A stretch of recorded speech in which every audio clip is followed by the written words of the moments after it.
Good evening. Thanks so much for having me. My name is Lara Wheeland. I live on the Tablelands and I work as a doctor in Cape York. As you know, Ukraine is currently being invaded by Russia and is at war. And in July this year, a paediatrician colleague of mine suggested that we go to Ukraine in partnership with the Christian Medical Association of Ukraine to help document the impact of the war, particularly on children. I'd done work with him before and I had a keen interest in Ukraine because of my family background, so I jumped at the chance. But we ended up seeing and experiencing so much and hearing the stories of people from all avenues of life in Ukraine. Just a short snippet of that.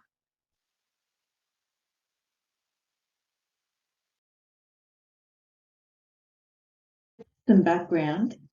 Russia invaded Ukraine on the morning of February the 24th, 2022, and they captured large areas of territory in the east, south, and just north of the capital, Kyiv.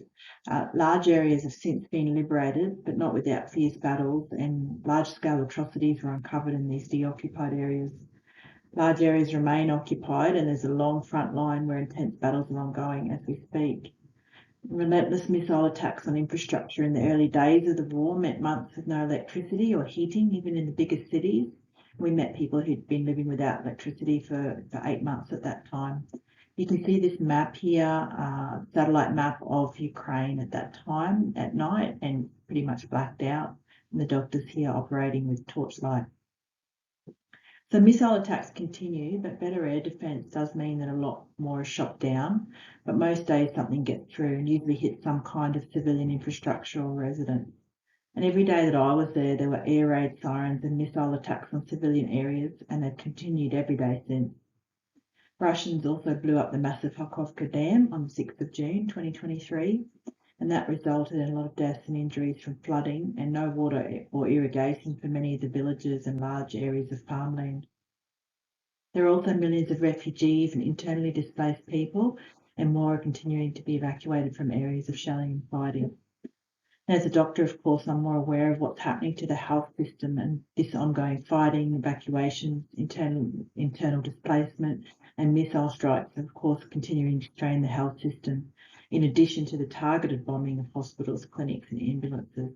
And the World Health Organization has said it's over 1,100 deliberate targeting of health facilities. And this is the biggest full-scale war since World War II. On this trip, I was to visit that have been both bombed and occupied by the Russians and then liberated. And many people had started to come back to these deoccupied villages. It's not 100% safe yet. I went with volunteers who visit and provide aid to people who are trying to rebuild their lives while still hearing explosions and facing the risk of shelling again. And many of these places were difficult to get to on bumpy roads that had been damaged by warfare. I was amazed to see how resilient these people were, and I didn't realise what a large proportion of people there live semi-self-sufficient lifestyles, working in the land, growing their own food and living simple lives, something I like to do, so I guess that appealed to me. But, just like that, one day everything is destroyed. And those who survived and returned have to rebuild from scratch. They currently cook outside and live in makeshift shelters, but of course they're going to need to sort that out before winter comes and it's too cold. Their fields have been destroyed and are mostly full of mines, so they can't be used. Equipment's destroyed, and many areas I went to have no water or irrigation now because of that dam being blown up. Medical care, of course, is very difficult for these people, and it's largely being provided by the CMA organisation that we connected with in the areas we went to. I went on one of these clinics with the CMA mobile clinic team, and they do these clinics under very difficult conditions. 2 weeks later, that same village was bombed and a man was killed. And a few weeks after that, the clinic building I was actually in was bombed and a paramedic injured. People there are tough, but you didn't have to scratch far below the surface to uncover the trauma and psychological support is going to be needed. So, of course, children have been greatly affected by the war. And as I play this video, just have a thought to the psychological impact that almost daily occurrences like this having on the population, and especially the kids that you see and hear in this video. So this starts just after a missile struck a hotel near a park in Zaporizhia, and this occurred roughly a week after I got home. Ребята, только что на наших глазах Мы здесь на набережной стоим. На Радуге. Свист. Ракета летит. И Еврейка. Во имя Иисуса Христа. Боже! Ракета. Во имя Иисуса.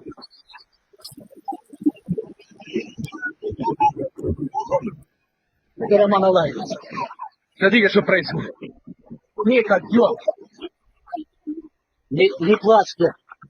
Рабадалай. Смотрите, что происходит. Стой! Ребята, только что на наших глазах.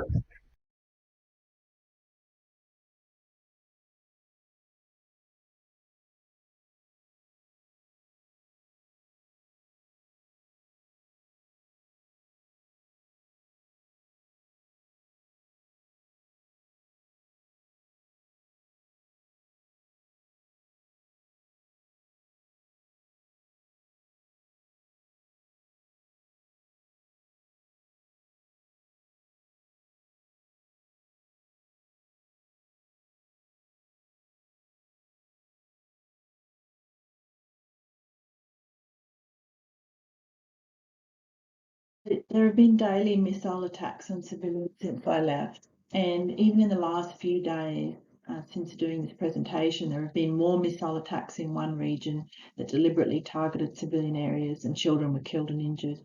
And one of these attacks did actually make the news, and it was on a memorial service in a small village for a fallen soldier, and all his family and a fifth of his village was killed.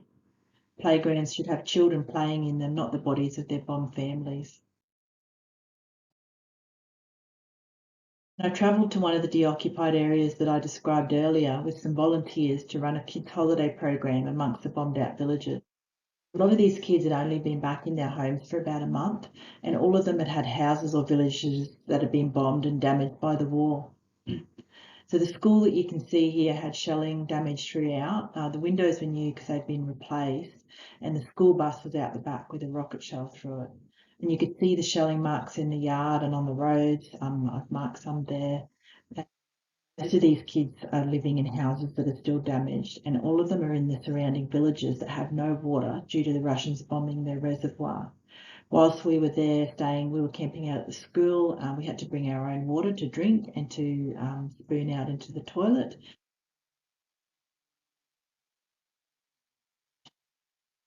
These volunteers visit regularly and bring water, food, supplies, clothes, and now they're providing some fun and cheering up for the kids. So during these games, we actually heard explosions, and some of the kids looked nervous, but mostly you could see that they were used to it.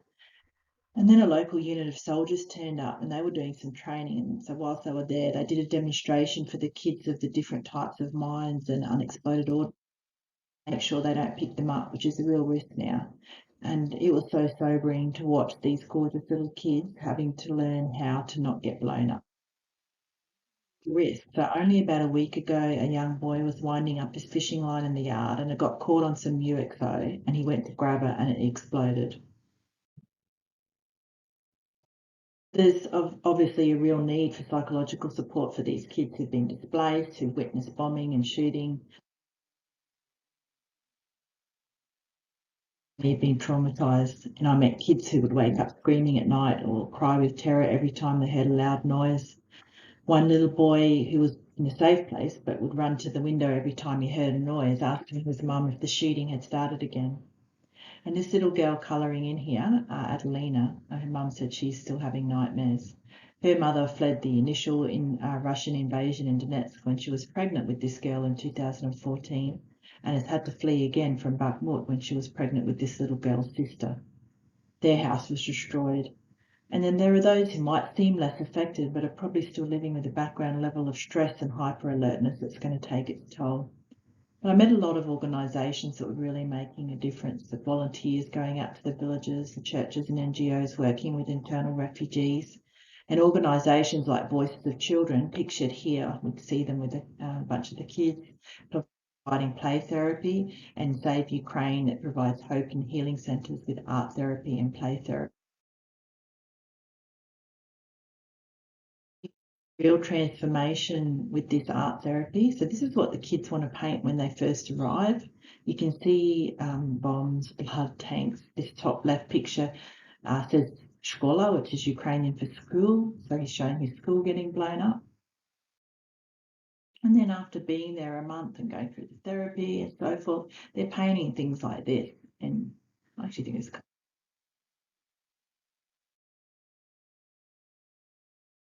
so the extent of the injuries to the soldiers is quite horrific. At just one rehab centre, there were scores of soldiers with often multiple limbs missing. And then there's, of course, brain injuries, shell shock and PTSD. And we ran into one of the guys that John had met at the rehab centre in another city near a train station a week later. And he said that in the week since John had seen him, another 20 guys had rocked up to the centre with missing limbs. Then we said, well, what are you doing here on the other side of the country? And he said he's just got out of rehab. He has 2 days with his wife and then he's back to the front. And that was his choice. Swedish commander in the top right, whom John met, he lost his leg and he said, we are fighting for the freedom of all of Europe. Now, he's not allowed to go back to the front because he has an above knee amputation. To help with logistics at the front line. John Matt had lost all his limbs except his right arm, but he was left-handed. And he'd been a journalist before, so John said, well, why don't you write about this? But he's just not mentally up to it yet. And then this guy here in the middle, this is Mark, and he's an army chaplain who embeds with his unit. And he was on a few days leave when I met him, but he'd spent each day going to the funerals of 6 guys from his unit who'd been killed. And he was really weighted down by it. I was quite worried about him. He knew that he could die any day, but he was not afraid, and he spoke of the need to stand up to evil. I interviewed him and his little dog Bakhmut, named after the front line where he'd rescued him from, and I'll just play a few of his words. І мене не лякає доля того, хто поляже в цьому бою. Для себе. Я давно прийняв факт своєї смертності. І я зрозумів, що ми не вибираємо, коли вмирати і як. Ми лише вибираємо, як жити і за що боротися. Але це і правильно, це і краще. І моє життя в Божих руках. Я нічим не кращий від моїх друзів, побратимів, які полягли в бою. І раз я досі живий, Божою милістю, хоча пройшов багато різних жахливих речей, значить, у Бога ще є для мене покликання, є якась місія, якесь завдання. І тому, доки це так, я вірю, Бог буде берегти. А коли Бог вирішить, що вже пора, як тільки так зразу. Мені є з ким зустрітися, хто мене чекає. Якось так. І мене не лякає доля. So the day after I interviewed him and was able to capture just some of these words, killed. And, because of the overwhelming volume of these injuries and the things that are happening, they're, running desperately short of medical supply. And CMA is helping with these needs as well.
So of the many doctors that I spoke to, David's story really stuck with me. So David's this tall guy here in the middle. He's a young neurosurgeon at Neephra Hospital, so one of the bigger hospitals receiving patients from the front line. He's doing every second night as night shift and personally doing 3 to 4 major brain surgeries each shift, removing shrapnel and bullets from brains and spines. His hospital gets 13 to 15 such patients a day. He was pretty burned, but he knew he had to keep going. And when I saw him, he was having a break, but that was his first since the war had started. There's a real need for highly skilled support, like neurosurgeons, trauma surgeons, and so on. And hopefully we have a neurosurgeon from the Australian military who's willing to go over and help him shortly. But the medical and nursing staff are just incredible. And these ladies here that you can see are receiving aid from CMA, and they look like regular clinic staff, except they work near Bakhmut and have to wear tactical gear just to get to work sometimes. And they live under constant shelling and bombardment, but haven't abandoned their post. Сегодня это мой конек.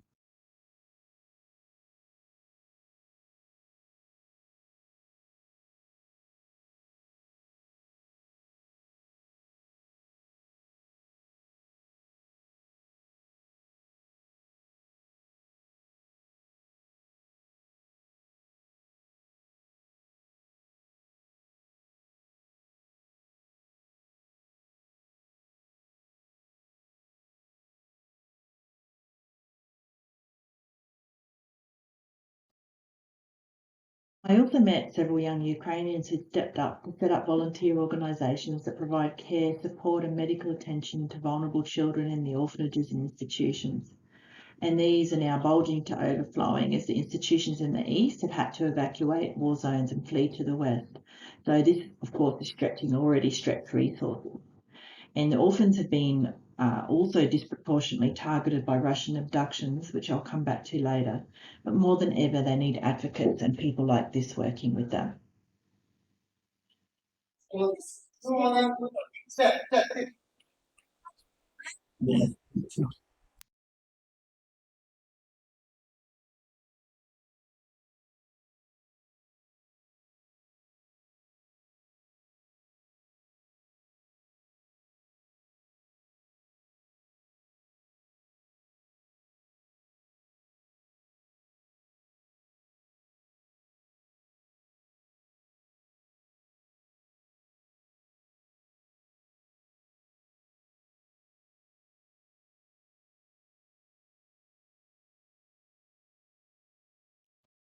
So there are huge humanitarian needs, but there's also been a huge response. And everywhere I went, Ukrainians were stepping up to conduct humanitarian aid and volunteering.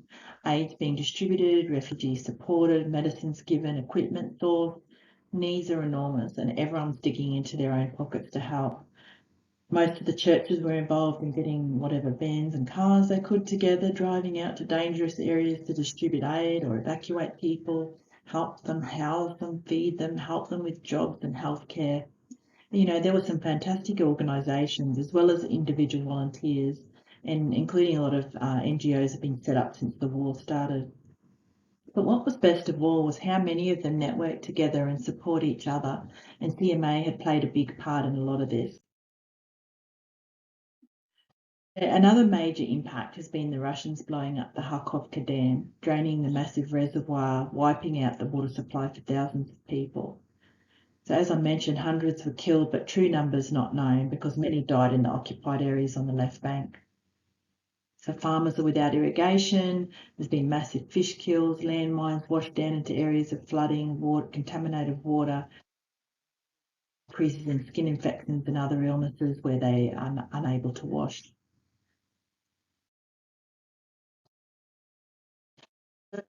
I even interviewed quite a few army chaplains, including Mark, whom you saw earlier, and I just found them to be an amazing group of people.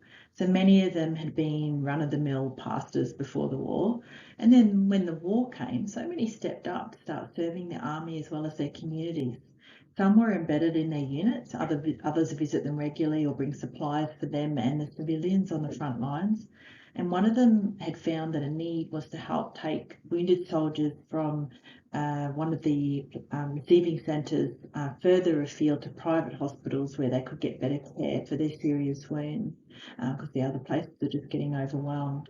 So he bought an ambulance and he now does the runs himself, and then he follows up and visits them in the rehab centre twice a week, and stays in touch with them.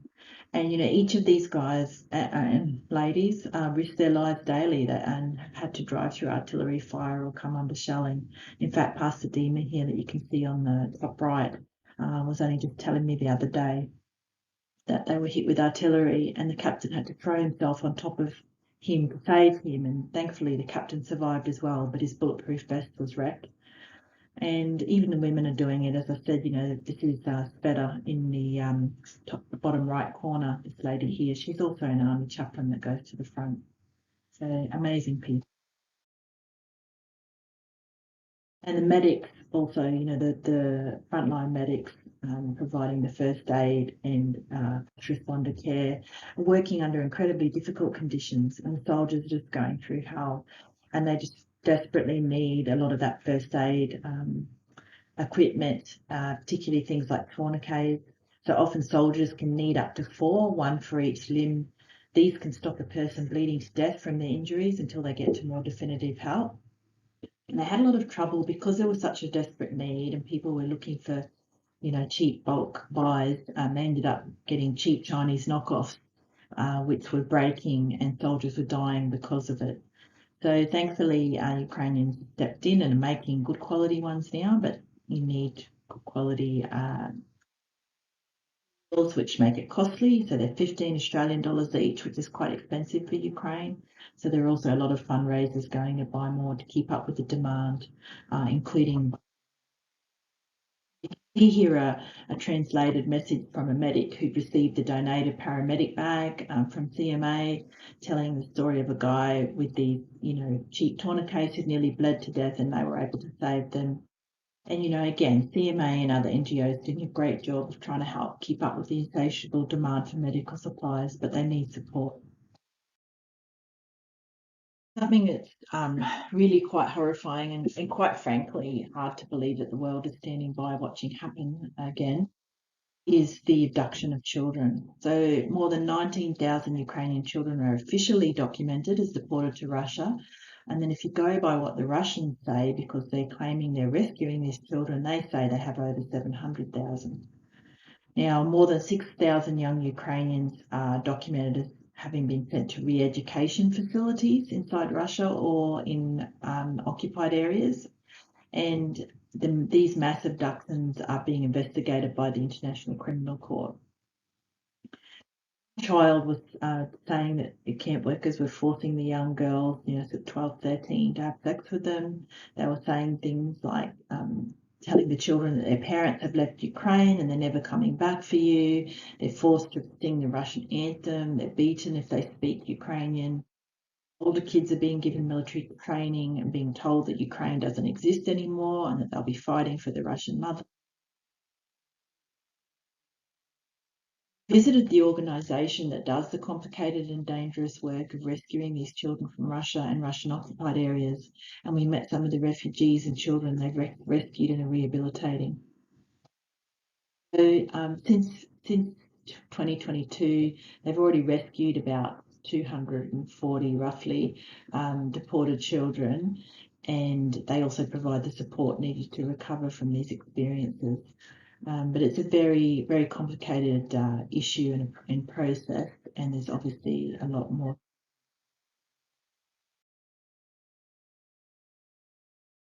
Content warning. I have covered the most disturbing parts of these images, but just to prepare. Adding to the expected psychological impact of any war is the added impact of those who've been under Russian occupation and all that entails. In the areas that have been liberated, there's been horrendous atrocities uncovered. So mass graves, basements full of bodies, torture chambers, rape, bodies in the street with their hands tied. This pile of women in the bottom left had been raped in Satellite. And one of the young guys who did some translation for me was from Bucha, one of the more well-known sites of atrocities. And he told me that 4 of his young friends had been murdered. And, I've seen a lot of trauma, but I've never seen anyone so traumatized as when he tried to tell me about the photo that his friend had taken. But he wanted to share this. He'd come across the basement full of bodies, and on the top was a naked 9-year-old girl who'd been raped. And, I think this is worth knowing if you hear people ask, why don't Ukraine just negotiate? Why don't they just cede some territory to the Russians? And it also helps explain why they're going to fight to their last breath.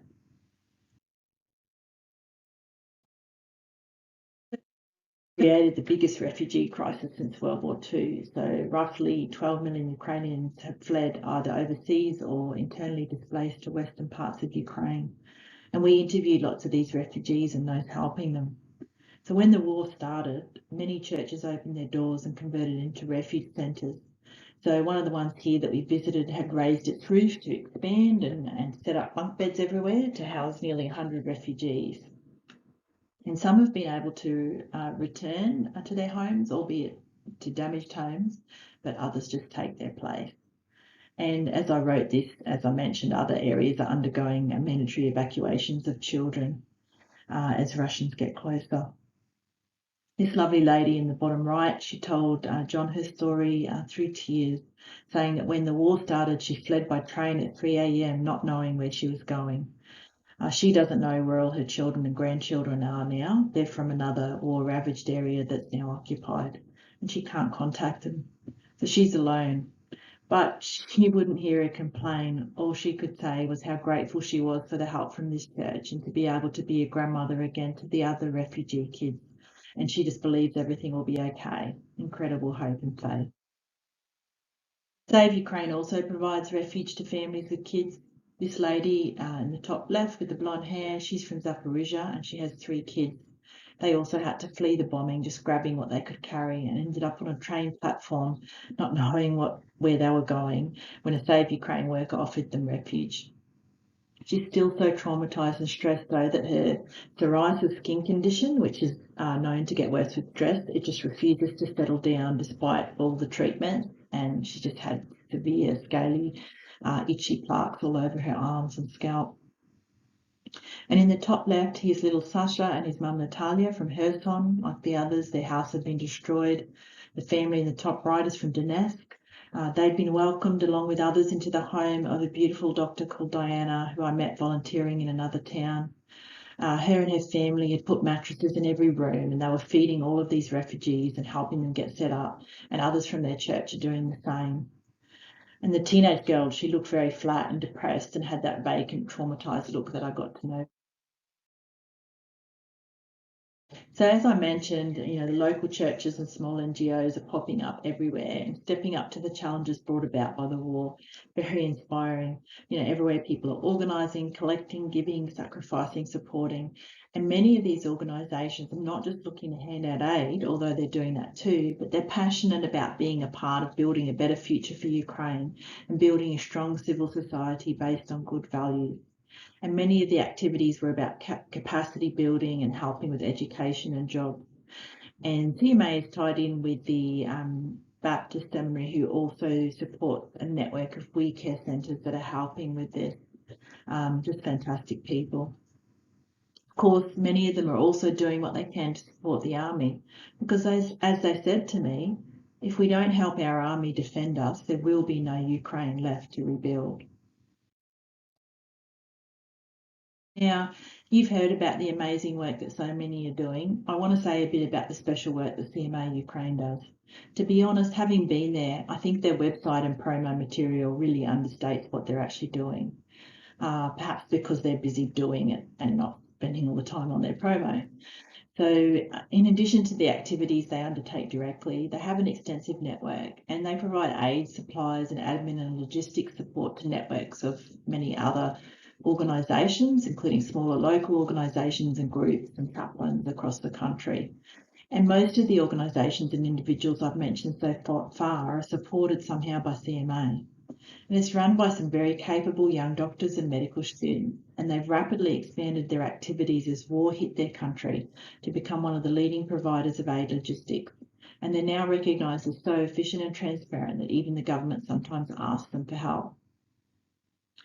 Do lots of other activities as well, things that they were doing even before the war, upskilling their own doctors, teaching their doctors point of care ultrasounds, of course, very important now as well, providing training in first aid and tactical medicine to frontline responders and communities. They provide the mobile clinics that I mentioned to deoccupied and remote villages, and started out as some medicines, but now they distribute everything from donated hospital beds and anaesthetic machines, ambulances, to packets of nappies and Panadol, hygiene products, water, food, tactical first aid gear for medics, and so on.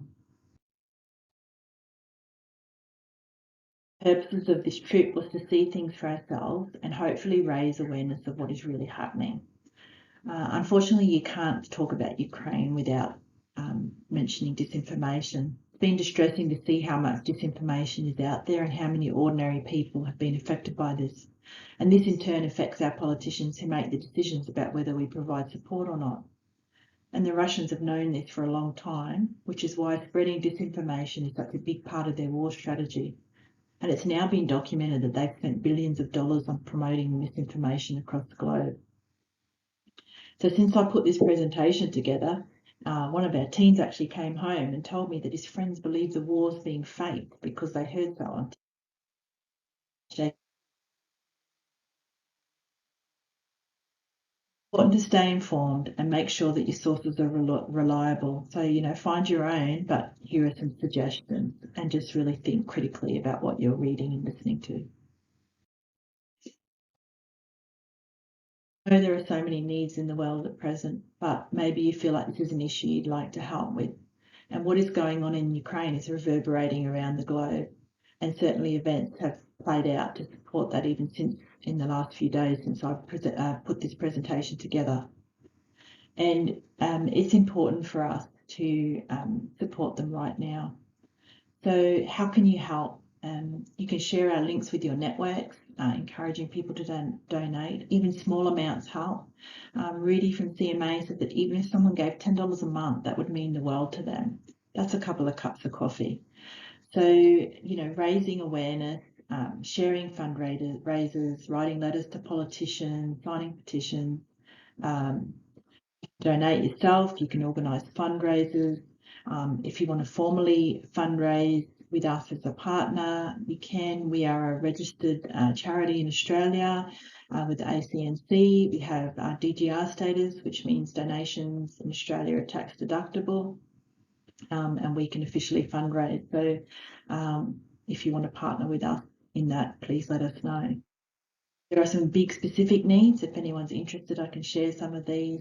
Because we work so closely with people, connect you with whatever you want to help with. We're trying to mostly partner with CMA and support them because of the work they do, but we can also connect you with some other direct on the ground grassroots initiatives.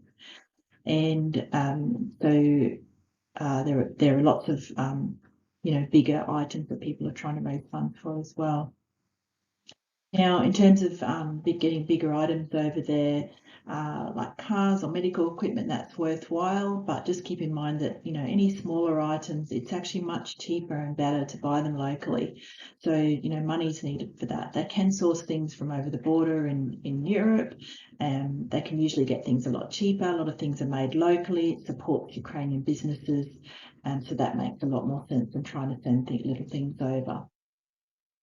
Volunteers are needed, particularly if you have specific skills. So, for example, if you're a trauma surgeon or a prosthetist or a physiotherapist, or something where you can do something very specific and or transfer your skills to local Ukrainians. And also, if you want to volunteer to help raise awareness, if you've got some high-end documentary or video editing skills, or anything else like that you'd like to help, then please get in contact with us. So, of course, at the end of the day, money really helps. As I said, there's a lot they can do with it on the ground in Ukraine. Every little bit can make a huge difference. You may not be a trauma surgeon that can go over and help, but you can donate the price of a cup of coffee and that can make a really big difference. Certainly people who've set up regular giving, where they give a little bit each week or each month, that's really helpful because people can. So we've made sure that everybody we work with is incredibly accountable and transparent. We have connected with people on the ground. I've checked everything out for myself. It's something that our charity takes very seriously. We always want to make sure the money gets to where it needs to go. We don't take admin fees or pay anyone. The only thing we do is we take 1% of our donations to CMA to cover the cost of bank transfers and so forth. And all of our organisation are volunteers. So everything goes directly to where it needs to go, and we follow it up and make sure it does. So thank you so much for your interest in attending today and in listening to this. I know sometimes all this can seem a little overwhelming and you think, well, what can I do? But just remember, every little bit of help makes a difference. And something that I saw in Ukraine is that when everyone comes together, they can achieve so much.